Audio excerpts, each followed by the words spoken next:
Prête-moi ta plume. Texte choisi et lu par Rachida Mansour. Prête-moi ta plume, émission réalisée par Soubir Kétani.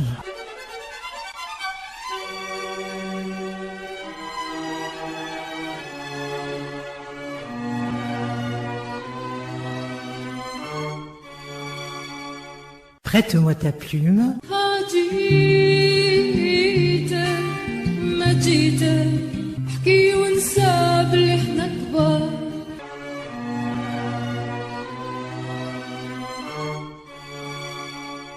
Bonsoir, chères auditrices, chers auditeurs. Nous continuerons à vous lire L'incendie de Mohammed Dib, paru en 1954, avant le 1er novembre 1954.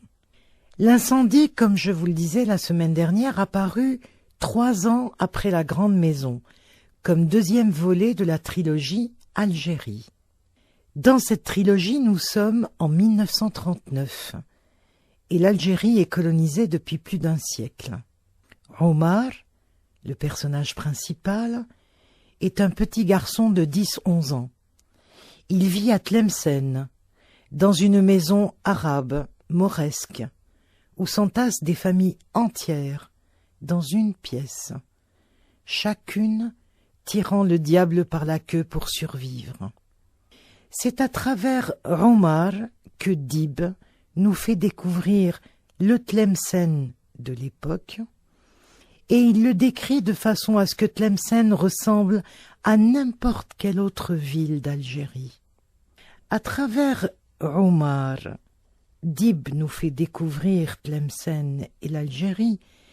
Cela veut dire que, même si Omar est présenté par l'auteur à la 3e personne, que c'est un « il », que ce n'est pas un narrateur, Dib utilise un procédé littéraire, qu'on appelle le discours indirect libre, qui fait qu'on est dans la pensée, dans les réflexions du petit Omar. Dans l'incendie, Omar est parti avec Zohra à Bni Boublen, à la campagne. Ils sont hébergés par Mama, la sœur de Zohra, mariée à un petit propriétaire terrien algérien, Qara, qui regarde avec envie les grandes plantations des colons et avec mépris tous les paysans sans terre qui habitent le bas de Bni Boublen. L'incendie décrit donc la paysannerie et les premières grèves de paysans. Hamid Serraj, qu'on a connu dans La Grande Maison, n'est pas loin. C'est celui que les policiers étaient venus chercher dans La Grande Maison, à Dars Betar. Un thème nouveau apparaît dans ce deuxième volet, celui du nationalisme, lié à la mémoire, d'où la présence de personnages vieux, dignes, dont les paroles sibyllines ou les récits ancestraux entretiennent la mémoire, travaillent l'identité nationale algérienne et annoncent l'explosion à venir du 1er novembre 1954. Prête-moi ta plume.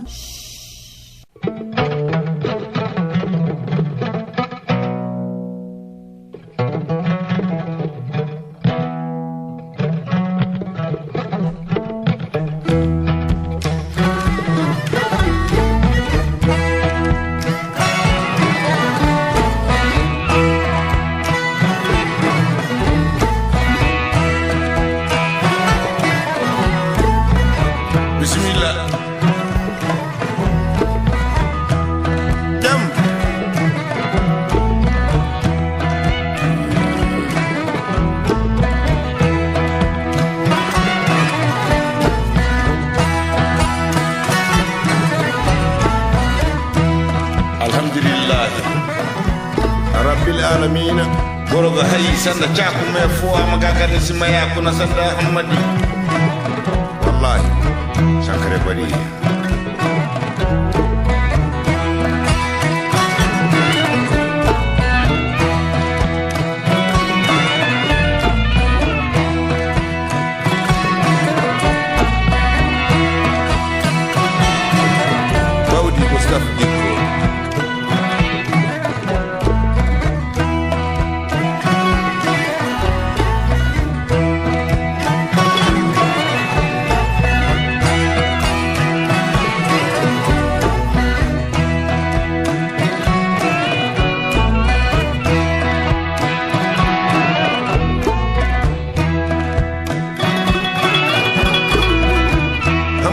Allah nandore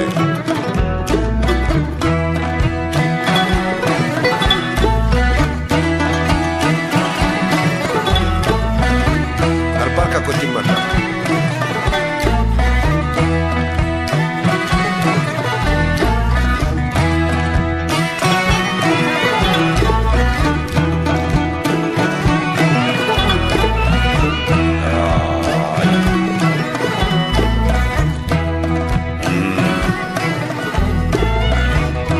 Serbe Keita Mamadou Seriba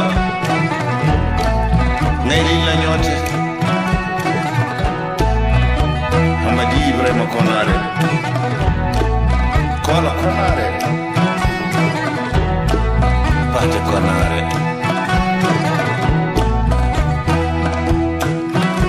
Hamadi Anas Kulbali Hamadi Hamma Sankara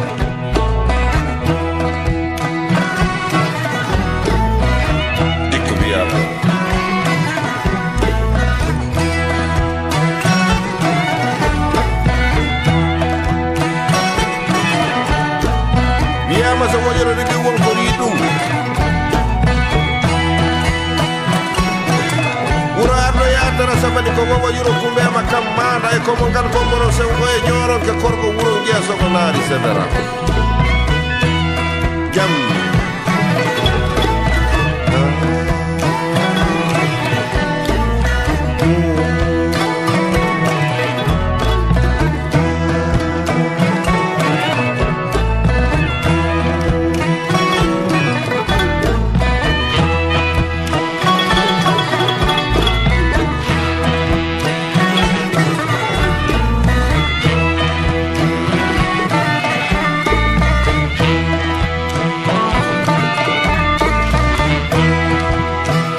subanoro koy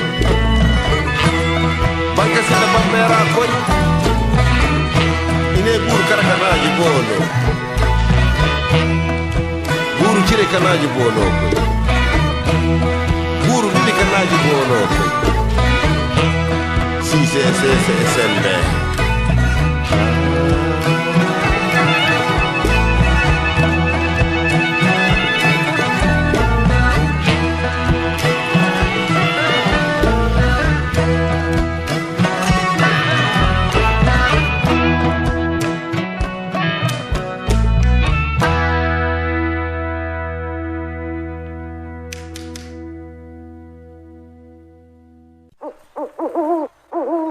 Prête-moi ta plume.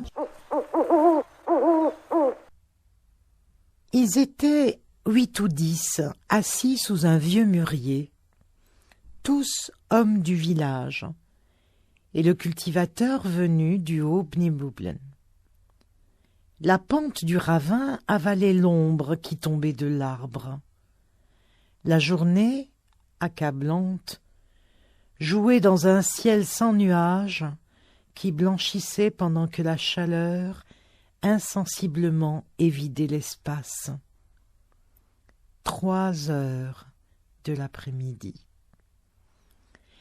À leurs pieds, la route ondulait, déroulait ses sinuosités, puis disparaissait dans les lointains qui vibraient à travers une brume torride. Le silence de la campagne déserte rutilait. Dans les champs pierreux des cultivateurs indigènes, des blés nains se tenaient droits. « Ils ont tout sucé, tout ce qu'il y avait dans cette terre, » dit Sid Ali en montrant les blés. « Ils ne monteront plus. » Il y avait là Benyoub. C'était lui le cultivateur de Bni Boublen le Haut. C'est à lui que s'adressa Sid Ali le premier. Les Fleh appréciaient l'amitié que leur faisait Benyoub. Il était venu assister à leur réunion. Lui n'avait pas hésité quand ils étaient allés l'inviter. Il avait dit « bien sûr » et il avait suivi les Fleh. Il laissait le travail à ses fils. Chemin faisant, les Fleh l'avaient prévenu que Hamid Sarraj était à Bni Boublen. Nous, gens de la campagne, dit le cultivateur, nous apprécions les hommes à la mesure de leur savoir et à leur sagesse. S'il est de cela, qu'il soit le bienvenu. Nous n'aurons jamais assez d'hommes comme lui à nos côtés. Ben Youb fut salué poliment à son arrivée. Hamid Sarraj admira la noblesse du vieillard qu'il ne connaissait pas. Vigueur et sécheresse de l'animal de bonne race, se dit-il. Mais il fut intrigué par l'imperceptible tristesse qui voilait son regard. « Nos blés deviendront plus grands, » répondit Ben Youb, « quand notre terre sera moins offensée. » Tout le monde se mit alors à parler. Badedouche soupirait de temps à autre. Ali Barrabah intervenait d'un mot. Si elle était vivante, comme son cœur aurait souffert, dit tout à coup Badedouche. Il promena ses regards sur des champs consumés, pelés de place en place. Oh, comme elle aurait senti sa douleur, fit Ben Youb en hochant la tête. « De quoi parlez-vous » interrogea Slimane Meskin, et tout le monde se tut. Badedouche le vieillard eut un bon sourire, mais on s'aperçut qu'il était désespéré. Il ne parut point avoir entendu la question. « Bien sûr qu'elle est vivante, dit-il, et qu'elle souffre. Elle doit beaucoup souffrir. » Il s'agita, il remua l'air de ses longs bras secs. « Permettez. » Il remonta les vastes manches de sa tunique au-dessus de ses épaules. « Je suis un vieillard, et je sais que je pourrai tout me permettre. Aussi devriez-vous me pardonner. Voilà donc ce que je voulais vous dire. Bien que nous soyons des campagnards, et que par là même nous méritions une certaine compassion, la contemplation des bourgeois est trop vive pour nous encourager à entrer dans la voie de l'amitié. » Il commençait bien. On se demanda ce que serait la suite après un tel début. Ah, mon petit père, si Badedouche devenait généreux en mots rares, dont le seul énoncé faisait ouvrir de grands yeux aux autres, il fallait que ce fût une occasion exceptionnelle. Les fleurs cherchaient où diable il avait pu cueillir ce vocabulaire. « Badedouche, parle comme un simple mortel, tu n'es qu'un fleur. » C'était Ben Salem Hadda qui lui abîmait ses effets. « Monsieur, ici présent, » dit encore Badedouche avec solennité, en se tournant vers Hamid Sarraj, « Monsieur, ici présent, est un bourgeois, savant et versé dans toutes les connaissances, à n'en point douter, un grand bourgeois. »« Voyons, Badedouche, » se récria Ali Barrabah, « tu n'y es pas, tu dérailles même, si je puis me permettre d'utiliser cette expression. Hamid est notre frère à tous. »« Sans doute, » répondit Badedouche. « Tout l'honneur est pour nous. Je reconnais qu'il pourrait être mon fils, et je l'appellerai volontiers mon fils, avec tout le respect que je lui dois. Je ne veux pas dire cela pour l'offenser. Croyez bien que c'est un sentiment sincère. Mais monsieur, ici présent, est un grand bourgeois. Il a beaucoup étudié, il a sans doute consulté de grands livres, et si après avoir reçu toute cette science, il est venu vers nous, les pauvres, les misérables, les flahs, c'est qu'il y avait dans ces livres quelque chose qui le conduisait vers nous. Hamid sourit faiblement. Tout le monde surveillait l'étrange mimique de Bed-Douche qui ne se lassait pas d'esquisser en l'air de grands gestes lents. Les flahs regardaient et faisaient grise mine. Ils se résignèrent à le laisser parler. Si le savoir consigné dans les livres, si les profondes connaissances lui ont ouvert le chemin jusqu'à nous, les moins que rien, et s'ils lui ont appris que nous valons un peu plus que de la bouse de vache, nous pouvons avoir confiance. Mais monsieur ici présent est un grand bourgeois. Il faudrait lui expliquer, il faut qu'il sache. Tous étaient inquiets. Il faut que monsieur, ici présent, dit Bed-Douche, poursuivant obstinément son idée, il faut qu'il sache pourtant que rien de neuf n'est encore arrivé en ce monde, que nous, les flahs, bien que des rien du tout, ayons à déplorer de ne pas connaître. Des rires partirent de plusieurs côtés. Lui restait pénétré du sentiment de sa dignité. Et à la vérité, il n'avait pas le cœur à rire. Son visage crispé refléta une tristesse insupportable même. Certes, monsieur ici présent est un grand bourgeois. Les flahs étaient atterrés, maintenant sombres. Comment arrêter Bed-Douche? Pourrait-il nous expliquer de quelle manière les gens de la ville accepteraient de se mettre d'accord avec des flahs? Et Bed-Douche fit « Ah !» Un rire remplit alors tous les plis de son visage. « On nous propose, continua-t-il, de nous unir, de former un seul mouvement dans le but de secouer toute la vermine qui nous mange. Je dis qu'il est possible de guérir le mal dont souffre le monde. Le nouveau repoussera l'ancien, c'est sûr.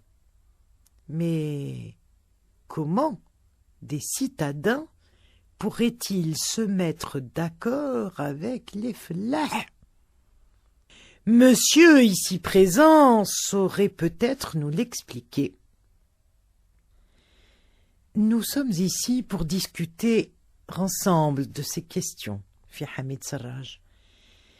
Il ne s'agit pas que l'un de nous fasse de beaux discours et que les autres l'écoutent. Chacun participera à la discussion et donnera son avis. Ce serait une idée parfaite, s'écria Bed-Douche. Mais est-ce que tout le monde est capable de formuler une opinion? Si tu parles des anciens, oui. Ils ont la sagesse et l'expérience. Mais les autres, qu'est-ce qu'ils sont? Bed-Douche fronça les sourcils de défi tout en dévisageant l'assistance.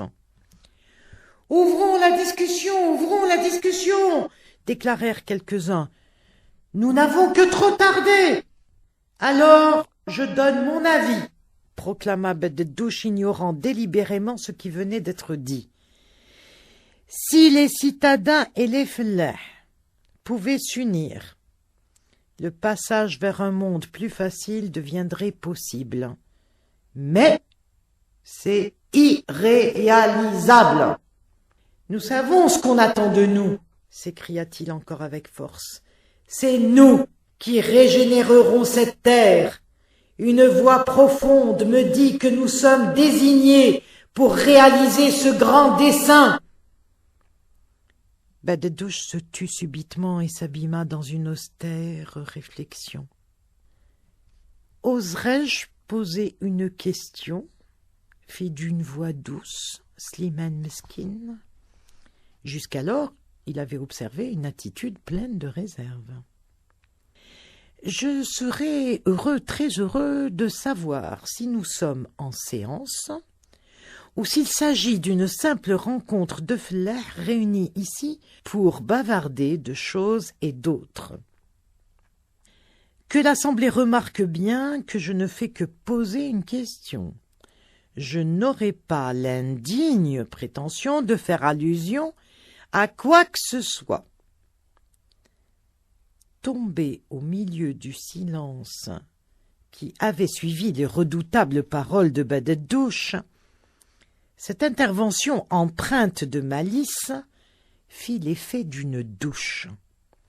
Chacun voulut voir ce que le voisin allait faire ou dire, et toute l'attention se concentra sur Slimane Meskin.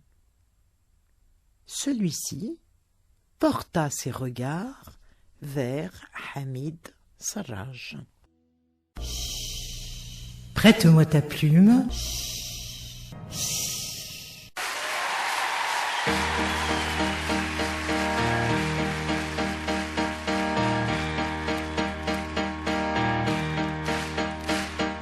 C'est l'effet papillon, petite cause, grande conséquence. Pourtant jolie comme expression, petite chose d'égale immense. Si le battement d'aile d'un papillon quelque part au Cambodge déclenche sur un autre continent le plus violent des orages, le choix de quelques-uns dans un bureau occidental bouleverse des millions de destins, surtout si le bureau est ovale. Il n'y a que l'ours blanc qui s'étonne que sa banquise fonde. Ça ne surprend plus personne de notre côté du monde. Quand le financier s'enrhume, ce sont les ouvriers qui toussent. C'est très loin la couche d'ozone, mais c'est d'ici qu'on la perce. C'est l'effet papillon, petite cause, grande conséquence. Pourtant jolie comme expression, petite chose d'égale immense. Qu'on l'appelle retour de flamme ou théorie des dominos, un murmure devient vacarme, comme dit le proverbe à propos. Si au soleil tu t'endors, de bière fine tu t'enduiras. Si tu mets de claques au videur, courir très vite tu devras. Si on se gave au resto, c'est un fait, nous grossirons. Mais ça c'est l'effet cachalot. Revenons à nos moutons. Un hôtel, un après-midi, aventure extra-conjugale, puis le coup de boule de son mari. Alors, si ton nez te fait mal, c'est l'effet papillon. C'est normal, fallait pas te faire choper. Si par contre t'as mal au front, ça veut dire que c'est toi le mari trompé. Au boulot, messieurs.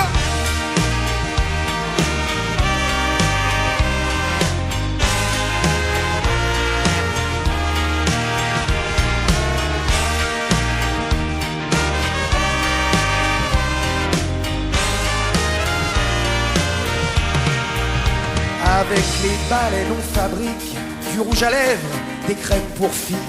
Quand on achète ses cosmétiques, c'est au harpon qu'on se maquille. Si tu fais la tournée des bars, demain, tu sais que t'auras du mal pour récupérer à 8 heures ton permis au tribunal. C'est l'effet papillon, petite cause, grande conséquence. Pourtant jolie comme expression, petites choses égales immenses. Le papillon s'envole, le papillon s'envole, tout bas de l'aile. Le papillon s'envole, le papillon s'envole, tout bas de l'aile.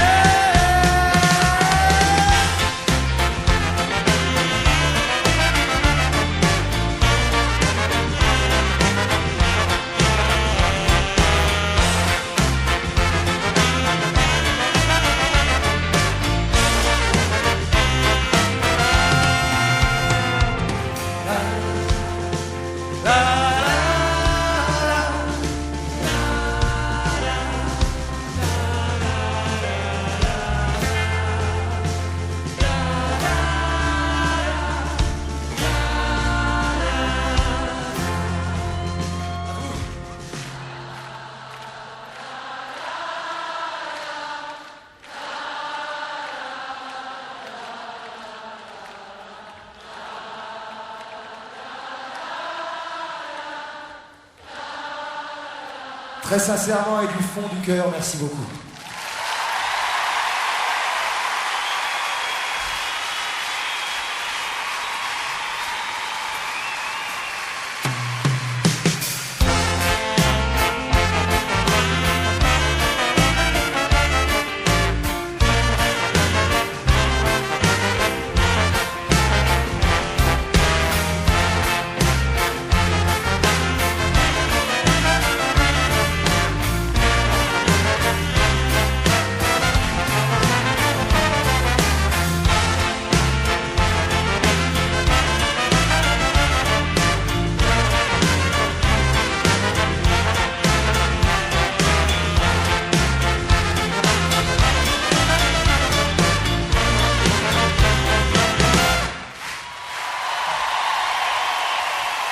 Merci beaucoup. Bonsoir.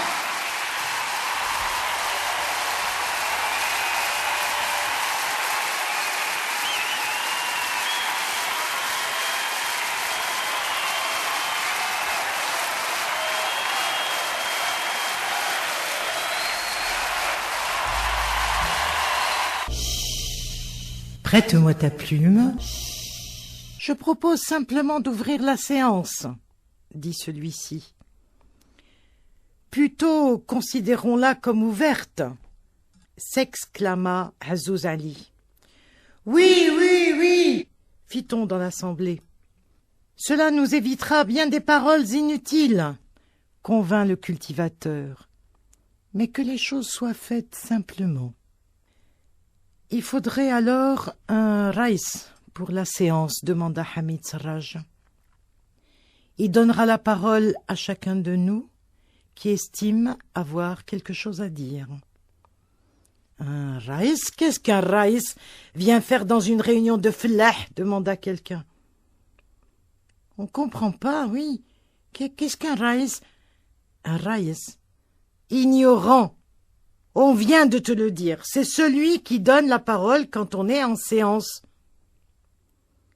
Mais moi, je n'ai pas besoin de raïs pour prendre la parole, protesta Badedouche. Je peux la prendre tout seul. On te dit que c'est pour éviter la pagaille, clama Ali Barrabah. La règle sera valable pour tous, tu ne feras pas exception.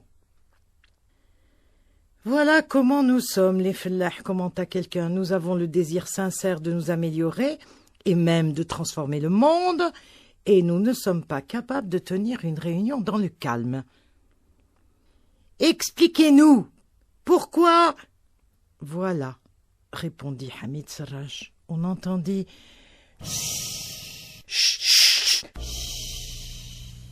Laissez-nous écouter. Nous nous sommes réunis pour discuter de choses qui nous tiennent à cœur. Nous serons donc plusieurs à vouloir parler. Mais si nous parlons tous en même temps, celui qui est à l'est n'entendra pas celui qui se trouve à l'ouest.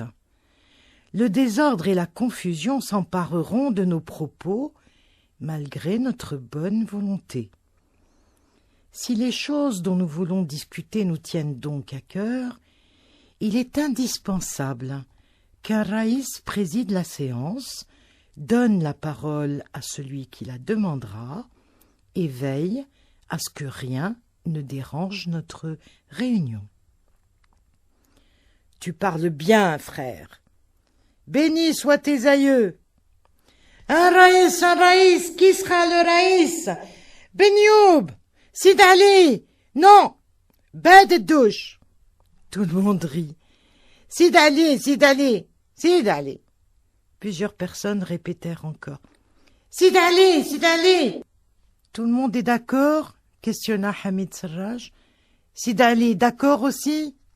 Alors, tout va bien. Ce sera bien le diable, commenta Ali Ben Rabah, si nous n'arrivons pas maintenant à mettre les choses en train. Au fait, je n'ai pas demandé la parole. Je demande la parole, Araïs. Si nous n'arrivons pas, je veux dire, à l'essentiel par un biais ou par un autre, il n'y a qu'à voir tout de suite ce qu'il faut faire, réclama Slimane. Par Dieu, non, dit Ali Ben Rabah. Que chacun réfléchisse en toute liberté et dise son avis. On ne décidera qu'ensuite de ce qu'il faudra faire, sinon ça ne marchera pas. Que d'histoires vous faites, les jeunes, s'indigna Beddouche. Vous êtes tous les mêmes. Bien sûr que je suis d'accord, je suis même doublement d'accord. Autrement, vous ne m'auriez pas vu ici. C'est l'usage chez nous, je veux dire, déclara le cultivateur qui n'avait pas ouvert la bouche depuis un moment. À la campagne, c'est l'usage depuis longtemps. Lorsqu'on nous propose de faire quelque chose, on commence par discuter, par chercher toutes les raisons, bonnes ou mauvaises, qui nous dispensent d'agir. Nous découvrons des obstacles partout, des objections à tout, des preuves évidentes qu'il n'y a rien à faire et que rien ne sert de se dégager de l'immobilité de pierre qui est devenue la nôtre. Que tout reste à la même place jusqu'à la fin des temps. Quelque chose va de travers, ne va pas comme nous l'aurions désiré.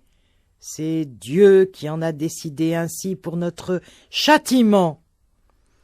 Que la volonté du Seigneur s'accomplisse. Et entièrement satisfait d'avoir prononcé de si belles paroles, nous nous reposons. Voilà comment nous sommes. Nous reposer d'avoir fait quoi, je vous prie? Et nous nous croyons quittes. Nous nous désintéressons de tout, et pour commencer, de notre propre existence. Pourtant, il est dit « Agissez comme si votre mort était pour demain, mais accomplissez vos devoirs comme si vous deviez vivre l'éternité. » Soit dit, sans vous vexer, en prononçant ces derniers mots, le cultivateur considéra les fellahs un à un, avec une sorte de prière muette dans les yeux. Brusquement, tous ces hommes devinrent graves. Se retournant vers Hamid Serraj, le cultivateur ajouta « Que cela ne te donne pas des idées préconçues sur nous, que cela ne t'effraie ni te décourage, et surtout, ne te fâche pas. » Puis il expliqua encore une fois au fellah. Au fond, nous sommes d'accord, surtout pour agir. Mais c'est l'usage chez nous de parler beaucoup avant de faire quoi que ce soit. Nous aimons bien parler, que cela ne vous fâche pas surtout. Beddouche le viejo semblait presque furieux, mais ses yeux restaient clairs. Le cultivateur conclut. Bah, nous sommes de tristes gens, nous. Triste, dit Beddouche qui le regarda de ses yeux hilars et désespérés. Nous sommes très tristes, réitéra le cultivateur paisiblement, avec bonté, et toujours prêt à considérer tout en mal. Le vieux reçut ces mots en plein visage. Il ne dit rien, et le grand Kologli poursuivit. Nous aspirons toujours à quelque chose d'autre, et désespérons toujours de l'obtenir. « C'est vrai, » dit Badedouche, intrigué, qui se mit soudain à contempler ses mains. Le cultivateur sans détacher son regard du vieux. « Il se peut que ce soit vrai, » concéda-t-il. « Mais qu'est-ce que cela veut dire ?»« Ah, justement !» dit Badedouche, sans relever la tête. « Et c'est le point, comprenez-vous ?» Le grand Kologli dévisagea tous les fellahs. « Le point que quelque chose nous fait mal. Oui, je le crois. Je ne sais comment l'expliquer, mais je le crois. Que fait-on justement quand on baisse pavillon et qu'on considère tout comme perdu? Vous faites la chose qui vous répugne le plus. Il me semble que c'est ça. Et c'est ce qui fait que nous sommes très tristes. C'est compréhensible. Mais qui a dit que tout est perdu? Hamid regarda le cultivateur qui se tut. Celui-ci contempla les champs désolés qui étouffaient entre les rocs. C'était ce fantôme de l'Algérie, la réalité, sa réalité. Quant aux riches et lourdes terres fatiguées de culture, ses yeux les voyaient comme dans un songe. À cet instant, son regard se fit doux, vide et perdu, presque souriant. « Nous nous observons, » continua le cultivateur. « Voilà comment est fait notre peuple, disons-nous, pas vrai? N'est-ce pas ce que nous disons ?» Il rit malgré lui. Les autres approuvèrent et attendirent la suite. Ainsi, je pense à un homme, rien qu'un petit cultivateur, Qara. Et je me dis quelquefois, nous sommes un triste peuple. Si nous n'étions pas ce peuple triste, est-ce que nous dirions, voilà comment est notre peuple, en montrant un seul homme, Qara, le dirions-nous? Et les autres, qui ne sont pas comme Qara, nous les comptons tous pour rien? Le grand Kologli prononça avec force. Il n'y a pas d'endroit au monde, je crois, où cette engeance soit plus mal vue que chez nous. Sans doute sont-ils en grand nombre. Tout le monde fut soulagé. Le grand Kologli ajouta: « Puisqu'ils sont tous mal vus, et même plus qu'ailleurs, puisqu'on leur rend la vie impossible, alors pourquoi disons-nous, nous sommes un triste peuple ?» C'était certainement dans l'intérêt de tous que le cultivateur avait dit ces paroles. Elles éveillèrent dans leur cœur une grande colère. Ils se regardaient et ils étaient irrités. Ensuite, le cultivateur parla de lui-même. Il dit qu'il était né à Tlemcen, où étaient nés aussi son père, son grand-père, son arrière-grand-père. On pouvait ainsi remonter très loin dans le passé de sa famille, aussi loin que dans le passé de Tlemcen. Toute cette lignée de grands colibris, avaient cultivé la généreuse terre des plaines. Autrefois, ses biens au soleil se comptaient par Feden. Et il en était arrivé, lui, le dernier grand colibri, à cette parcelle de montagne. Juste une parcelle, dans le haut Bni Boublen exactement, entre la montagne Attar et la route de Sebdou. Il était propriétaire d'un terrain de rien du tout, pour ainsi dire, et il était père de 3 grands garçons. Lorsqu'il parcourait sa terre, il se sentait pourtant très fier. Il se croyait, disait-il, tant il se sentait fier, il se croyait un roi. Et ces garçons, il les appelait tantôt des bouquets, tantôt des lions. Seulement, il ne lui semblait pas que tout fût là. Il ne lui semblait pas qu'il suffise de se croire un roi quand on parcourt sa terre et d'avoir 3 garçons qui sont comme 3 bouquets ou 3 lions. Et il se sentait avec quelque chose de triste dans l'âme. Non pas de triste, mais de nouveau. Il se sentait mécontent et déçu. Il se sentait, c'était bien ça, différent des cultivateurs de Bni Boublen-le-Haut. Et il donnerait cher pour se sentir davantage en paix avec son âme.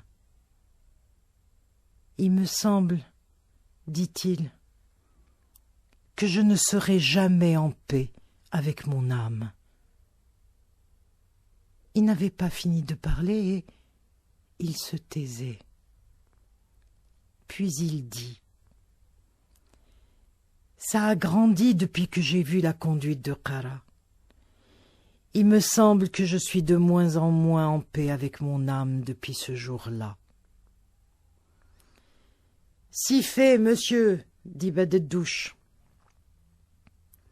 Le grand colibri l'examina de la tête aux pieds, des mains jusqu'au bout de ses énormes sourcils. « Je crois que vous avez raison, acquiesça de nouveau le vieux Fellah. » Le grand colibri dit alors qu'il voudrait qu'une âme neuve commandât aux hommes d'accomplir des travaux qui étonnent, des travaux neufs eux aussi, non de ceux dont on a trop l'habitude, des travaux neufs et importants. Il demandait en ce jour, pour lui et pour les autres, une âme fraîche et des fins supérieures. Si le monde était triste, c'était justement parce qu'il lui manquait une âme fraîche et de grands travaux. Le monde ne demandait qu'à accomplir de grands travaux. Ce n'était donc pas étonnant que lui, le grand colibri, se retrouvera seul avec sa tristesse. Il ne faisait aucun de ces travaux qui changent le monde, de grands travaux et une âme fraîche. C'est ce qu'il souhaitait, dit-il pour conclure. Prête-moi ta plume.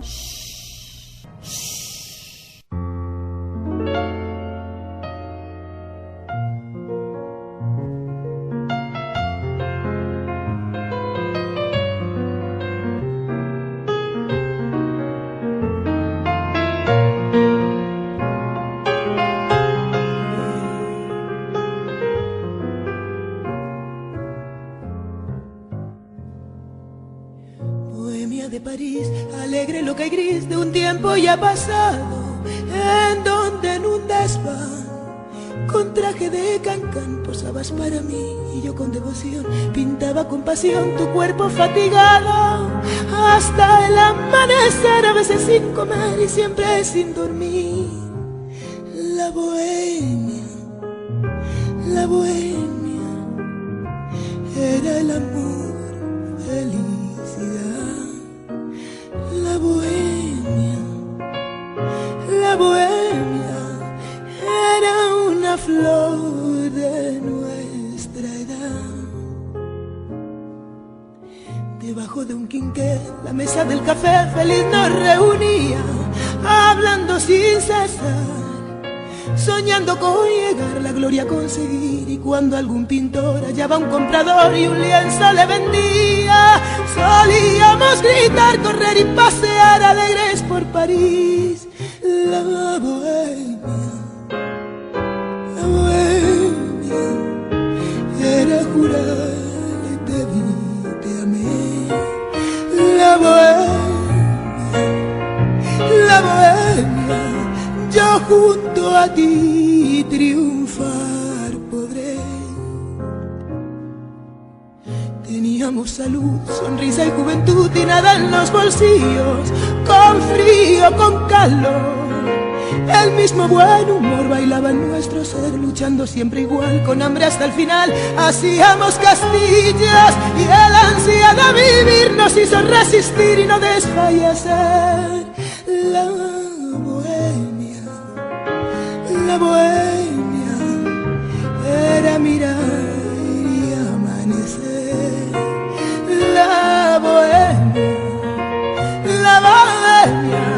era soñar con un querer. Hoy regresé a París, crucé su niebla gris y lo encontré cambiado. Las lilas ya no están, mis subenaldes van moradas de pasión, soñando como ayer, rondé por mi taller, mas ya lo han derrumbado y han puesto en su lugar abajo un café bar y arriba una pensión. La bohemia que yo viví, su luz perdió. La bohemia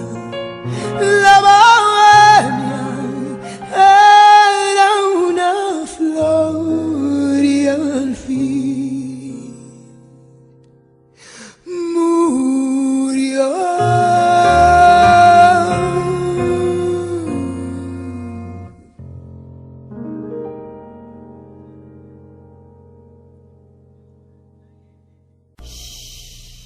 Prête-moi ta plume.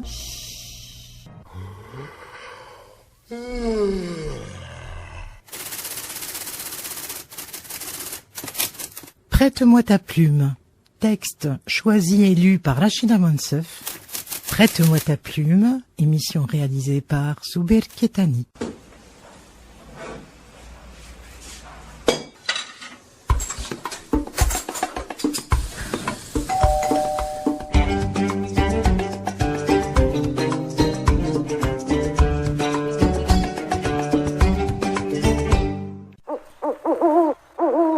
Prête-moi ta plume.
Sunim panit mebe kilina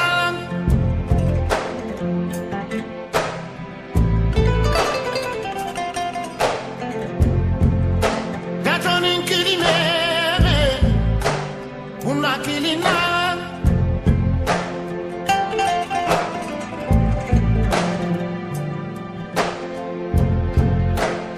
sunim fanime una kilina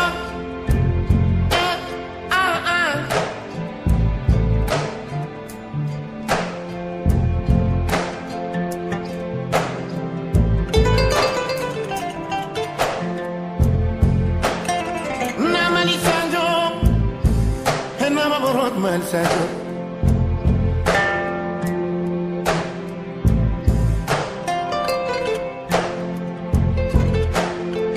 na mal sajo ne baba rot man sajo